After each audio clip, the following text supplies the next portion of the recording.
Manipurgi Tribal Affairs and Hills ki Minister oiriba Letpao Haokip thabak tawba ngamloidaba oirabadi Minister loktoklaga atopa matik chaba Minister hapkadabani haina Manipur Naga Youth Organization na fongdokre. Ngasi wafam asiga mari lainana memorandum ama Chief Minister Office ta pisiluraba matung Manipur Press Club ta paugi mifam ama pangthokre. Paugi mifam aduda loop adugi President Thotringam Kaitangnaw na fongdorakibada Minister Letpao Haokip Haukiba Englising aniga kungohumdoigi May ahumdagi ngasi fauba Imphal-da laktabaga loinana thabak amata tawdana leiri.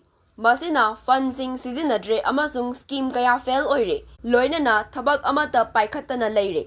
Tribal sing amadi chingi chawkhat thawrang karimata tawdre.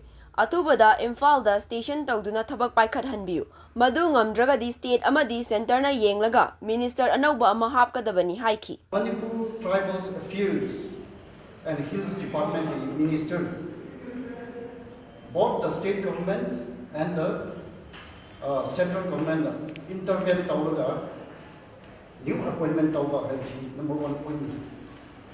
Ani shuda point Tribal Affairs and Hills Department minister Mapam Shida Queen more than 1 year managed the station down the road. She number of Wairaga department filing process will shoot. Avoid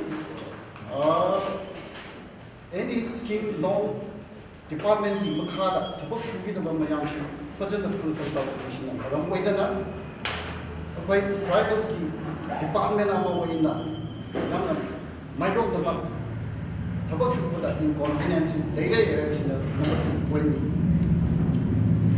Well, Haokip 2023 made up avoid the state government, state the Manipur state the law and order Maram Wairaga, avoid the tribals, minister the station of IBCD, avoid the Makiam, Shogi, Marambi, Karino Hierarchy. When tribals community have not only our Tuki brothers and sisters, we Naga also are tribals, and the majority community of the tribals is Naga. Therefore, the government state government and both the state central government Atsumatamda intervene Tauraga, Shidi Shildi the Bayade, Minister Anupa over Tawo or Hajidi, Apil Tauzandi, she media through the gig.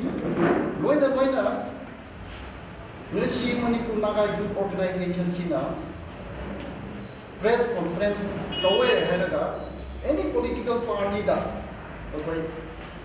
any individual that, against the community, but in the interest of tribal community as a whole, all the parties Niyava, as you state government, central government, Yauraga, internet Taura, new minister, point of view, Manipur Naga, my KDG, appeal to Germany, she had attention again. Thank you very much.